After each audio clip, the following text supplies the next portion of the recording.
Bonjour à tous, ravi de vous retrouver pour ce nouveau numéro de Qadar Replay. On va en revenir tous ensemble, quelques minutes au moins, et bien sûr, ce revers 3-0 subi par les Qadaristes est à domicile dimanche dans cette fin d'après-midi à la Beaujoire, donc face à l'AS Saint-Etienne avec nos trois invités du jour. Mais tout de suite, le premier tweet, il est signé Timo. Merci FC Nantes pour ce poisson d'avril, malheureusement. Eh bien, ça n'en était pas un, et on va en rediscuter avec nos trois invités de cet après-midi, en commençant par saluer le retour de la franco-écossaise Emma Ingent, supportrice du FC Nantes. Salut Emma. Salut Anthony. Bon, il y a qu'à tweeter pas mal sur les réseaux sociaux.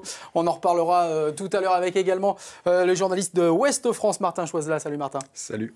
Et puis le retour également d'Alex Boidron, un supporter FC Nantes, qui n'était pas à la Beaujoire dimanche, mais qui a vu le match et qui nous en dira le plus grand bien. Ce sera l'avocat du FC Nantes. Il va nous défendre le club nantais, malgré le peu de points pris par le FC Nantes depuis le début de l'année 2018. Un petit tweet également de Pierre-Arnaud Barre de Presse Océan, notre confrère, qui nous dit « Tout n'était pas acheté dans ce Nantes-Saint-Etienne. La Beaujoire était belle dimanche. » C'est vrai qu'on va pouvoir la voir en photo. Il y avait au moins de l'ambiance dès le début de la rencontre. Emma, tu étais dans les tribunes. Plus de 30 000 spectateurs. Ça promettait juste avant le match. Oui, c'était super de voir la Beaujoire comme ça. Jules Verne ouvert. Moi, j'étais en Erdre, donc j'ai une super vue sur la Loire. C'était sympa au début. Au début, en tout cas, c'était sympa. Craquage de fumée, il y avait de l'ambiance. Ça sentait le bon, le Nantes-Saint-Etienne, un peu le match historique. Tous les ingrédients étaient réunis. En tribune, oui, tous les ingrédients étaient réunis. Sur le terrain, on va le voir, non? On va le voir, effectivement. Martin, ce Nantes-Saint-Etienne, est-ce que ça marquait aussi le début, on va dire, des vrais matchs face à des équipes du top 10? Le début du sprint final, il ne fallait pas manquer le départ. C'était le premier virage de la dernière ligne droite, aurait dit Nicolas Laspal à l'époque. Exactement, bonne référence.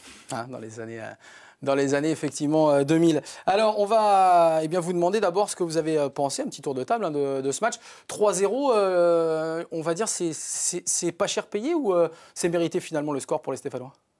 Non, je trouve ça logique au vu de leur match et du non-match des Nantais. Donc, non, 3-0, c'est pas mal. Ça aurait même pu peut-être être pire. Vu l'entame de match, dès l'entame de match, on est sous le feu. Alors, après, 3-0, non, ça, je trouve que c'est déjà un minimum bien. Quoi. Un minimum bien, donc ça veut dire quand même qu'on prend 3-0 à domicile et on doit s'en contenter, Martin, du côté du FC Nantes. C'était vraiment l'objectif, là, justement, avoué. Il y avait 5 points d'écart au moment du coup d'envoi entre les deux équipes. C'était aussi le meilleur moyen de mettre Saint-Etienne quasiment hors de portée. Ouais, une victoire éliminait Saint-Etienne, mais ça confirme les difficultés aussi de Nantes à domicile qui ne sait pas faire le jeu. Et là, une fois mené, ils devaient plus jouer. Ils ont pas réussi. Ils ont essayé un peu. Je trouve que c'est pas le match où Nantes s'est le moins projeté vers l'avant, mais ils le font pas assez bien et ils ont été juste surclassés par Saint-Etienne qui était beaucoup plus fort. Et notamment techniquement, on en reparlera. Alors Emma Ingent qui est sur ce plateau et qui nous tweet on est obligé de parler du match, je suis pas venu là pour souffrir, ok. Alors désolé, mais on va te faire souffrir un petit peu. C'est vrai que cette équipe nantaise, il y a eu la balle d'égalisation à un partout, qui aurait peut-être pu changer quelque chose, mais mis à part ça, est-ce que tu t'as vraiment passé un bon dimanche après-midi? Non. On rappelle, tu es venu en famille là-bas. Oui. Super dimanche de Pâques en famille, non. Moi, c'est toujours un plaisir pour moi d'aller à la Beaujoire parce que j'y vais pas souvent, donc j'y vais peut-être 2 fois par an, ce qui est déjà pas mal, mais j'avais cette envie, comme tu disais, c'était un peu le classique historique de la Ligue 1, ce Nantes-Saint-Etienne, tu as vraiment envie, pendant 2 semaines, ils te rabâchent le classique, et puis ça finit un peu en eau de boudin quand tu arrives à la Beaujoire, c'est pas pathétique, mais presque en fait, c'est presque... Bon, moi, j'aime bien vivre par la devise si t'as rien de gentil à dire, ne dis rien. Mais bon, tu m'as invité ici pour m'exprimer. Oui, donc, mais complètement. Et on attend aussi de savoir un petit peu ce qu'en pensent les supporters, parce que pendant pas mal de temps, on a trouvé des supporters aussi qui étaient certainement un peu gentils peut-être avec cette équipe, un peu sympa, parce que tout le monde voulait y croire. Nantes 5e pendant plus de 4 mois. Est-ce que finalement, le vrai masque là est tombé? On ne peut pas tout jeter ce qui a été fait.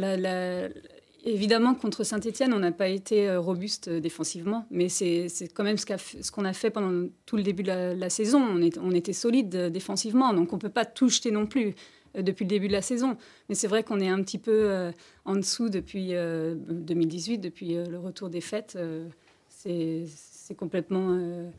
on périclite complètement, donc c'est triste pour nous supporters parce que on a envie de voir ce FC Nantes 5e, on a envie de les voir en Europa League, mais bon, ils peuvent pas. Ce qu'on peut faire, c'est les soutenir pendant le match et puis être triste à la fin, quoi. Effectivement, on va faire un petit tour de table après sur les joueurs également qu'on a un petit peu recensés, mais on va commencer par donner le tweet de Ludo Sticarneri qui nous dit « Total respect à la tribune Loire, faire autant de bruit au vu de la physionomie du match et du score, au top.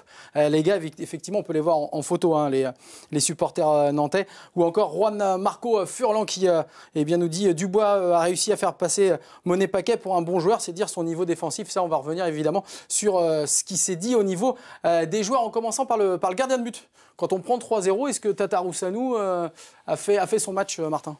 Moi, je trouve qu'il n'est pas vraiment en cause sur les buts. Bon, après, peut-être qu'un très grand gardien a pu en sortir un, mais ça aurait été un exploit. Il est grand, il est très grand. Mais je veux dire, sur chaque but, si on les prend un par un, ils sont quand même à chaque fois bien placés, des frappes qui arrivent vite. Je ne pense pas qu'il soit le plus en cause. Après, forcément, on ne peut pas dire qu'il a fait un très bon match quand on prend 3-0, mais il n'a pas été non plus C'était pas lui la clé, je pense, de ce match-là. D'accord, pas décisif tout de même sur les frappes, pas en cause sur les buts réellement, mais pas décisif ? Non, il n'est pas en cause. Cabella, il la met vraiment bien à chaque fois. Et si, il a été décisif, notamment juste avant la mi-temps, il me semble, où il y a un face-à-face vraiment, ça aurait pu être... Plier carrément la rencontre, là. Voilà, et du coup, il arrive à s'interposer entre les deux. Donc, quand il a pu, il était là, mais après, sur les frappes de Cabella, malheureusement, non, quoi. Malheureusement, effectivement. On va voir un autre joueur, c'était son défenseur central, en l'occurrence Nicolas Palois. Qu'avez-vous pensé de son match ? On va commencer par Emma. Il est assez énervé d'ailleurs, hein, sur la photo. Moi, j'aime bien Nicolas Palois. Je veux dire, quand il fait des bons matchs, il fait des bons matchs. Et alors, vas-y, la suite. Voilà. Contre Saint-Etienne, c'est le deuxième but stéphanois. Il reçoit une mauvaise passe aussi, mais en même temps, il lance, je ne sais plus quel attaquant, c'est Cabella, qui part. Ouais, donc il le lance dans l'axe. Bon, ok. C'est à l'image de cette défense nantaise qui a changé depuis 2018 ou pas ? C'est pas que lui qui est à mettre en cause. Mais c'est vrai que contre Saint-Etienne, il n'a pas été le Palois solide qu'on connaît, quoi. Ah oui, tout à fait. On ne peut pas trop lui reprocher grand-chose depuis le début de saison, hormis ces 2-3 matchs de rodage. Après le reste de la saison, il a été vraiment le joueur de la défense qui était présent à chaque fois. Enfin, contre le PSG, Mbappé, tout le monde l'a dit, il a été étouffé à cause de Palois. Donc sur ce match-là, il y a juste cette petite remise là, sur Cabella. Qui fait mal, hein, quand même. Hein. Oui, qui fait mal, mais... Après, je pense pas que ce soit ça qui fasse pencher le match. Alex le dit bien, Palois, tout le monde l'a vu, grandiose face au PSG. Est-ce que justement, ça n'a pas été un peu le match qui a un petit peu caché sa saison ? Ce sera un peu difficile de tout lui mettre sur le dos maintenant sur ce match-là. C'est clair qu'il n'a pas été au niveau qu'il aurait dû être contre Saint-Etienne. Après, je pense pas que ça remette en cause sa place titulaire. Il fait une bonne saison. Là, il s'est manqué comme beaucoup de joueurs ce week-end. À l'image de son équipe et de la défense, hein, qui glisse dangereusement dans cette deuxième partie de saison. On va passer à un revenant, parce que le pauvre, entre guillemets, on l'avait vu au mois d'août, au milieu de terrain lors du début de la saison, c'est Moutou Samy. Il a été ressorti du placard, hein, bizarrement, d'un seul coup. On le voit d'ailleurs, hein, sur cette image. Moutou Samy, Martin, son rôle là, au milieu de terrain avec Rine, avec Rongier, il s'en est sorti comment ? Je pense qu'en première mi-temps, il n'a pas été le plus mauvais de l'équipe. Il s'en est plutôt pas mal tiré. Et je pense que Ranieri a senti là, que pour le sprint final, il avait besoin peut-être un peu de sang neuf, de remettre des joueurs peut-être qui avaient qui n'avaient pas le poids de la saison sur le dos, pour quelque chose un peu une fraîcheur en fait pour lancer l'équipe dans le sprint final. C'est peut-être pour ça qu'on a revu Moutou Samy. Il s'en est pas trop mal sorti dans un rôle entre Crine en 6 et en allant vers l'avant aussi avec Rongier. Il est à l'image de l'équipe, c'était pas flamboyant, mais c'était clairement pas le plus ridicule en première mi-temps. Moutou Samy, on risque de le revoir du côté du FC Nantes, du côté des supporters. Comment il est perçu ? Je l'ai trouvé plutôt pas mal. Il était dans l'impact, un des seuls qui était dans l'impact, je crois. Offensivement, c'était pas mal. Il a tenté quelques bonnes choses. Après, comme l'image des autres joueurs, dans le repli défensif, c'était pas trop ça. Et après, voilà, il est encore jeune. C'était son premier match titulaire de la saison. On ne peut pas lui demander d'être foudroyant, quoi. Emma, Oui, Moutou Samy, c'est un garçon qui a signé d'abord pro jusqu'en 2022 hein, du côté du FC Nantes. Donc ça veut dire que c'est quelqu'un qui doit être utilisé à l'avenir. Est-ce que pour toi, c'est quelqu'un qui a un avenir du côté du FC Nantes? J'espère qu'il ne va pas avoir un contrat miroité d'un autre côté, quoi, d'un autre club. Non, j'espère qu'il va rester. Effectivement, il a été un des points positifs, disons, si on cherche vraiment quelque chose de positif de ce match. Moutou Samy, oui, c'était un point positif. Il se bat sur les ballons. Déjà, il avait envie. On avait l'impression qu'il avait envie de faire quelque chose. Ce qui n'était pas le cas de tout le monde dimanche après-midi. C'est ce qui change dans cette équipe nantaise, c'est qu'on a eu cette sensation dans la première partie de saison que tout le monde se battait pour tout le monde et que ça fonctionnait. C'est ce qui a changé réellement? Clairement, depuis janvier, il y en a je ne sais combien qui ont eu des propositions à droite à gauche, qui ont peut-être d'ailleurs déjà signé. Donc forcément, ils ne se projettent plus forcément dans cette équipe l'année prochaine. Donc pourquoi se cramer, entre guillemets, d'ici la fin de saison, alors que l'année prochaine, on n'est pas concerné par ce club? Parce qu'on a un contrat et qu'on est obligé de l'honorer jusqu'au bout, non? Enfin, je ne sais pas. Plus compliqué que ça, je pense, dans la tête. Depuis aujourd'hui. On ne sait pas où sera le coach l'année prochaine, on ne sait pas où sera Thomasson l'année prochaine, on ne sait pas. Il y a beaucoup d'incertitudes et du coup, je pense que ça peut jouer en fin de saison. Là. Alors, on va effectivement bien revenir sur l'entraîneur également du FC Nantes, en l'occurrence Claudio Ranieri, qui a tenté des choses. Il a essayé de mettre El Ghanassi titulaire, puisqu'on réclamait à corps et à cri El Ghanassi titulaire, parce que techniquement, il est au-dessus d'un Iloki, ça, tout le monde l'avait vu, je pense. Physiquement, je pense qu'il est très nettement en dessous, mais voilà, il a essayé, il a tenté des choses, Claudio Ranieri. Est-ce que pour vous, dans sa tête, lui, il est déjà parti? Ranieri Oui. Je pense c'est un professionnel, donc il va continuer à faire les équipes qui pensent puissent aller en Europa League ou quel que soit son objectif pour la fin de l'année. Je pense qu'il va continuer à faire ça. Et forcément, c'est un professionnel qui a un contrat, c'est ce que tu disais. Donc, je pense qu'il ne fait pas n'importe quoi avec le FC Nantes non plus.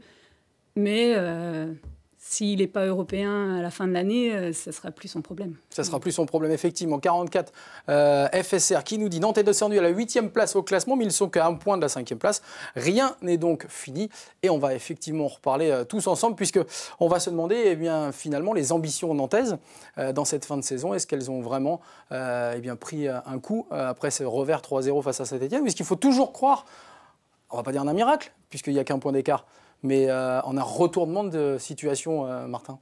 Mathématiquement, rien n'est fait. Hein, ça y est, mathématiquement, rien n'est fait. On va les entendre. Mais la dynamique est clairement pas dans le sens de Nantes. La dynamique c'est la moins bonne dynamique de tous les prétendants à l'Europe. Donc, ils sont plus près honnêtement, de finir 9e que de finir 5e, je pense, étant donné le... Mais je pense qu'après le match contre Rennes, vraiment, on pourra dire si Nantes pourra jouer l'Europe ou pas. Je pense qu'il y a encore 2-3 matchs à déterminer vraiment où on saura définitivement. Bon, je sens qu'il va y avoir un écho de ce que tu viens de dire du côté d'Alex Boidron. Alex. Non, je suis d'accord. Je pense qu'il y a besoin d'une réaction. S'il doit y en avoir une, ça sera contre Monaco. Essayer d'aller chercher un nul, quoi. Et après, effectivement, ne pas perdre contre Rennes. Et là, du coup, ça pourra effectivement peut-être relancer les ambitions européennes, mais à défaut de résultats sur ces 2 matchs-là, c'est cuit. Alors ça veut dire aller chercher un nul à Monaco et ne pas perdre contre Rennes. Donc aller chercher un nul, ça va pas beaucoup avancer tout ça. Un nul ou une victoire, quoi. Mais, parce que voilà, Rennes va avoir un calendrier assez difficile aussi. Saint-Etienne, c'est pareil, ils ont Paris ce week-end. Saint-Etienne est quand même sur une pente un peu inverse. Oui, un peu inverse, mais Paris, ils ne vont pas aller les chercher. Je ne pense pas. Et après, Nice, je pense qu'ils ont un bon calendrier aussi, ont carrément une dynamique qui est très, très positive, en plus du jeu qui est là, quoi. Donc, au vu des calendriers, on va dire que c'est Nantes et Nice qui ont les 2 meilleurs calendriers. Après, effectivement, en termes de dynamique sportive, ça reste à prouver. Alors Emma, comment une équipe du FC Nantes peut-elle se remettre à gagner face, alors peut-être pas Monaco, mais à Rennes ou contre Dijon, on verra un petit peu le calendrier du FC Nantes, lorsqu'elle n'a pas réussi au mois de février, au mois de mars, à battre des équipes comme Lille, comme Amiens à domicile, comment? On avait battu Monaco chez eux, chez domicile, nous, oui, voilà. C'était déjà un miracle, donc à la dernière minute, la dernière seconde, donc oui, c'est un miracle déjà qu'on soit un point de la 5e place. On est combien d'équipes? 4 équipes à se tenir en un point, c'est ça? Enfin, c'est incroyable. Non, je sais pas, je trouve ça incroyable qu'encore à 8 ou 9 journées de la fin, on le voit le classement d'ailleurs, qui s'affiche. On soit encore à un point de la 5e place. Qu'est-ce qui est incroyable? Pourquoi c'est incroyable d'être à un point de la 5e place? Parce que tous les points qu'on a perdus, mais alors ça veut dire que tout le monde perd des points tout le temps. En fait, il n'y a que les 4 premiers qui prennent tous les points. C'est simple, ceux qui sont au niveau de la 5e place n'arrivent pas à gagner contre les gros. Donc, vu que là, dans les prochains matchs, que ce soit l'un ou l'autre vont jouer les gros, chacun va perdre des points. Donc, Mais du coup, nous, on perd contre Amiens, contre Lille, et on arrive quand même à être à un point du 5e. J'ai du mal à comprendre. Mais quand on a pris 33 points dans une première partie de saison, c'est vrai que ça capitalise un peu. Après la défaite contre Amiens, Nantes avait fait un très bon match à Marseille. Oui. Donc peut-être qu'on verra le même scénario à Monaco avec une équipe qui aime bien quand elle doit défendre. Donc c'est pas le match. Ils peuvent peut-être faire un résultat. Moi, ça me paraît pas impossible. Alors pour Lidbarski, en l'occurrence, sur les réseaux sociaux, saison finie pour le FC Nantes. Dubois va partir, Diego Carlos a fait le tour aussi, Lima sûrement, Rongier 3 petits points de suspension. Vous voyez effectivement qu'on n'est pas très optimiste sur Twitter notamment. Coriolan Belloy qui nous dit après on a des ambitions européennes, les 3/4 de l'équipe sur le départ, un entraîneur au visage différent tous les ans, 3 petits points de suspension là également. Et puis José Arribas TV, on peut regretter l'Europe, mais peut-on aussi se réjouir en se disant qu'on aura très tôt assuré le maintien avec une équipe très faible? Alors la question que je vous pose, c'est même s'il y avait Coupe d'Europe avec la Ligue Europa la saison prochaine, est-ce que c'est une bonne chose pour le FC Nantes? En termes économiques et en termes de visibilité, que ce soit pour conserver des joueurs ou pour en attirer, c'est toujours intéressant. Après, encore faut-il faire les bons choix. On sait que ces dernières saisons, les bons choix, c'est pas le cas, c'est pas le cas du FC Nantes. Donc encore, il reste tout à faire, quoi. Il reste effectivement tout à faire. Est-ce que pour toi, Emma, qui regarde un petit peu tous ces matchs internationaux, est-ce que Nantes, avec l'effectif à l'heure actuelle, a sa place dans le Gotha européen? L'effectif à l'heure actuelle ou l'effectif à l'heure juillet actuelle. On verra bien parce que visiblement, il risque d'être amputé en plus de quelques-uns des meilleurs éléments. Je l'avais déjà dit, je crois, c'était l'année dernière ou l'année d'avant, on en parlait justement de Nantes en Europe, et c'est à double tranchant, parce qu'en tant que supporter, tu as vraiment envie qu'ils soient en Europe, forcément. Tu es amoureux du club, tu as envie qu'ils soient visibles aux yeux de l'Europe, mais tu n'as pas du tout envie qu'ils soient visibles aux yeux de l'Europe avec cet effectif. Peur du ridicule. Oui, voilà, un petit peu comme Bordeaux contre Vidéoton. Mais maintenant, Nantes n'est plus un club européen, n'est plus... On peut se retrancher dans la nostalgie et se dire que Nantes est un grand club, mais il faut être réaliste. Et Nantes n'est plus un grand club, n'a pas joué l'Europe depuis 14 ans. De quoi on prétend à être... Non. C'est en 14, c'est pas grand-chose de différence. C'était la dernière fois, c'était 2004. 2004, pardon. Oui, 2004, 14 ans, t'as raison. Liberec. Oui, Liberec, le Slovan Liberec. Grand match. Non, on peut plus dire ça. Donc avec l'effectif actuel, non, s'il vous plaît, non. S'il vous plaît, non. Martin, quand tu entends les supporters justement de même dire à la limite l'Europe, non, faut pas quoi. Je pense, on peut pas se dire ne pas. Quand on a un sprint final en fin de championnat, on peut pas se dire non, on va finir 7e parce que faut y aller à fond et après il faut que le club derrière assume d'être en Europe, fasse les bons recrutements, investisse dans des joueurs. Et se construisent une équipe. Voilà. Ouais, sauf que justement, l'Europe, est-ce qu'elle n'était pas plus facilement envisageable en ayant effectué un janvier-février qui était avec, ne serait-ce qu'avec 6-7 points d'avance? Là, c'est sûr que ça se complique sérieusement, mais le calendrier est toujours abordable. Et après, il faut... Si on part du principe qu'ils seront en Europe, et après, il faut que le club assume derrière. Après, c'est sûr que... Mais là, je pense que dans le club, il faut se dire il faut avoir la meilleure place. On sait qu'il y a des échelons financiers... à chaque place de perdu aussi important. Donc je pense que le club, dans tous les cas, a intérêt à finir le plus haut possible, tout simplement. Effectivement. Et pourtant, sur la toile, vous n'êtes pas non plus très, très optimiste. Alexis, quand tes joueurs ne pensent qu'à leur futur club, quand ton entraîneur ne pense qu'à la sélection italienne ou à autre chose, 3 petits points de suspension, #roue libre. Brian Trottignon à 4 millions l'année. Le manque d'implication de Ranieri transforme de plus en plus ces belles phrases en insultes. Est-ce que vous pensez, comme certains supporters sur les réseaux sociaux, que Ranieri en fait de moins en moins? Non, je pense pas. Honnêtement, je pense qu'il fait vraiment avec ce qu'il a. Faut le reconnaître, l'effectif est pas pléthorique et voilà, on a un niveau technique extraordinaire. Donc, c'est déjà extraordinaire qu'on arrive effectivement à l'horizon de cette 5e place. Après, faut pas rêver.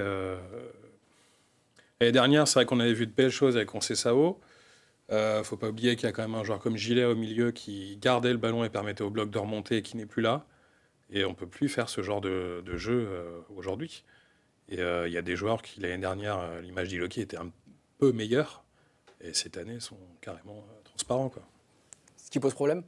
Ouais. Après, moi, j'ai quand même envie de dire une chose, c'est que c'est pas vraiment la deuxième partie de saison qui est en dessous d'espérance, c'est vraiment la première partie de saison qui était un peu miraculeuse. Donc au final, le FC Nantes, c'est qu'il n'est pas simplement en train de revenir à une place à sa place qui est conforme à son niveau. Donc je pense pas qu'il y ait énormément de différence dans l'approche du coach, des joueurs, peut-être un peu inconsciemment avec justement les situations qui sont un peu floues. C'est peut-être ça qui fait aussi qu'il y a un peu des fois des sauts de concentration, mais dans l'ensemble, je pense que le FC Nantes est juste en train de revenir à sa place.